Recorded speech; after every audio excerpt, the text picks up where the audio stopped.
From this moment on, you will now be known as Sharkbait. Sharkbait, ooh-ha-ha! Welcome, brother Sharkbait. Sharkbait, ooh-ha-ha! Enough with the Sharkbait. Sharkbait, ooh!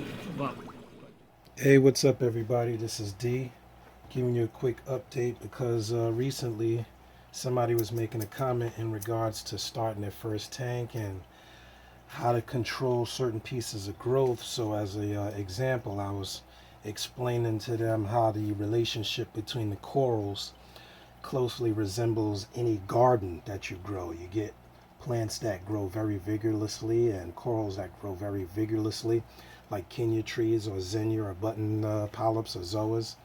And sometimes you have to aggressively prune or trim them. Soft corals are no different. So for Menjay out there, he was asking about the Kenya tree. And this is how I prune my Kenya tree. Kenya tree is a very aggressive grower. It will dominate an aquarium if left unchecked. Let me see if I can get a closer look. And I want to show you something here. This right here is an example of aggressive growth. If you take a close look, these are slightly closed because I've had my hands in the tank and I've touched them.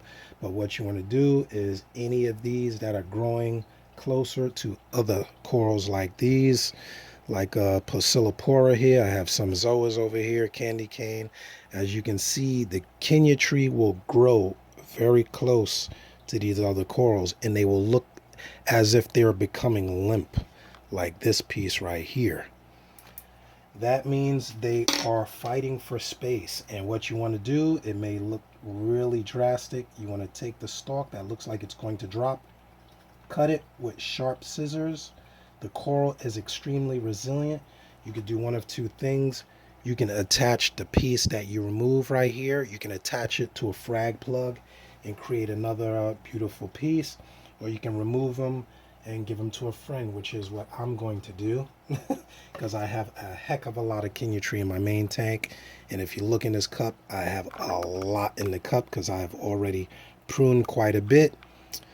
And this is a very resilient coral.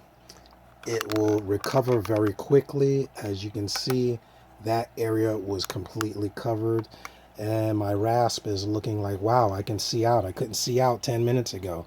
So he's like, anybody that watches my videos knows you hardly see that rasp come out.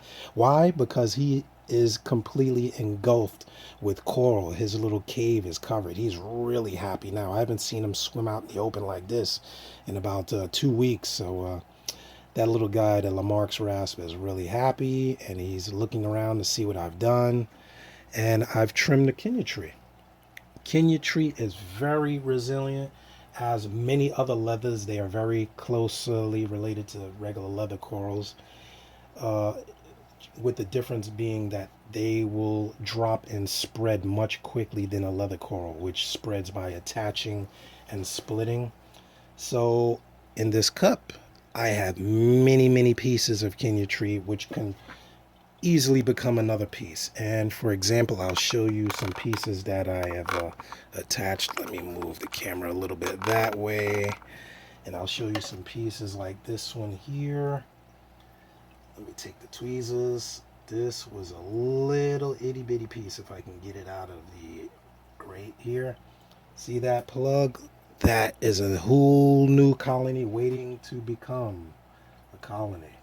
Simply just attaching a piece to another plug and putting it where you want it. I'll probably move that one. Let me set some of this Chaeto out of here. The Chaeto is coming out of the bin too a little bit here.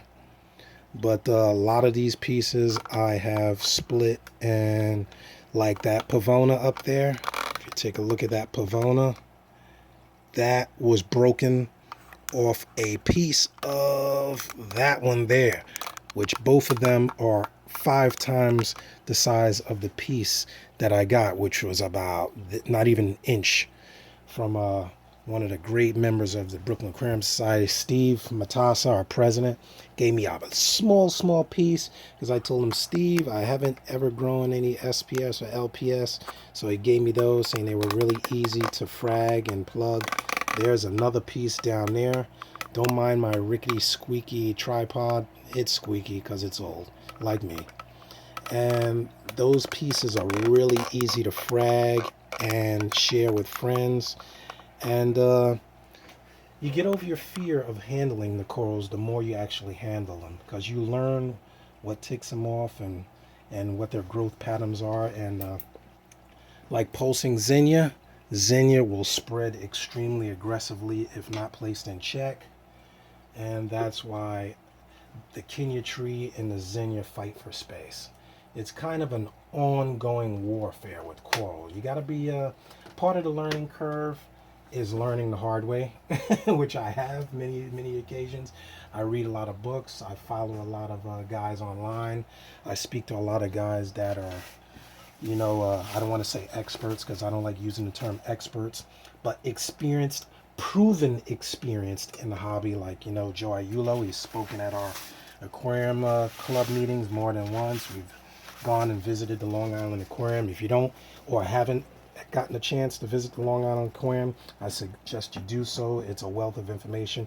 And any aquarium for that matter. Visit your local aquarium. Guys that are there are actually like trained and waiting to answer questions. Ask questions, man.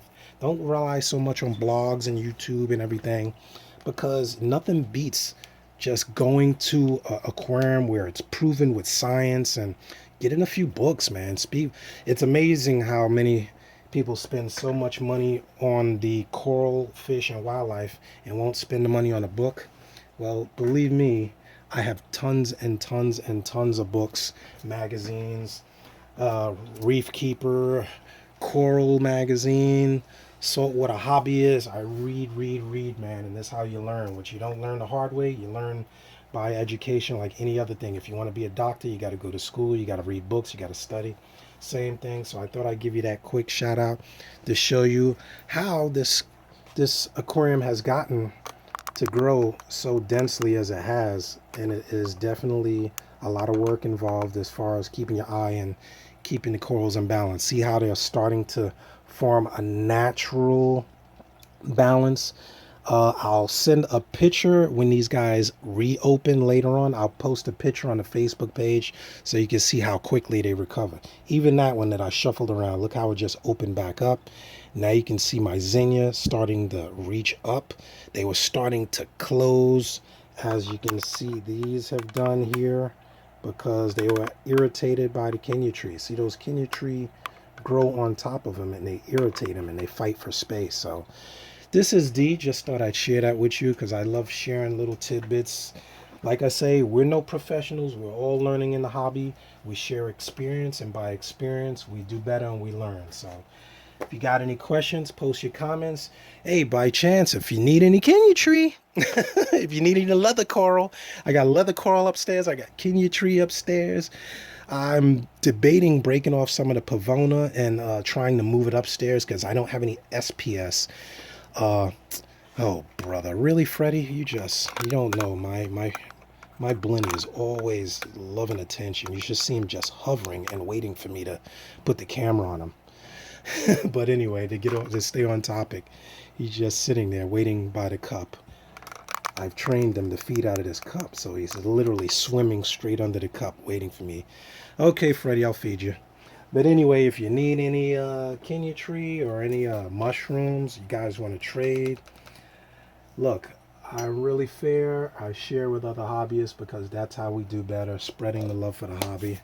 So post me a private message or shoot me a comment below. If you're in the Brooklyn area, let me know what's up. Till next time, this was a quick video. I'm out. I got things to do, people to see, bills to pay. So this is D, keeping my sanity by keeping my aquariums. And I'm signing out, brother. See ya. Tank on, people. Tank on. I can't believe that guy is coming out so much. He's so happy. See ya.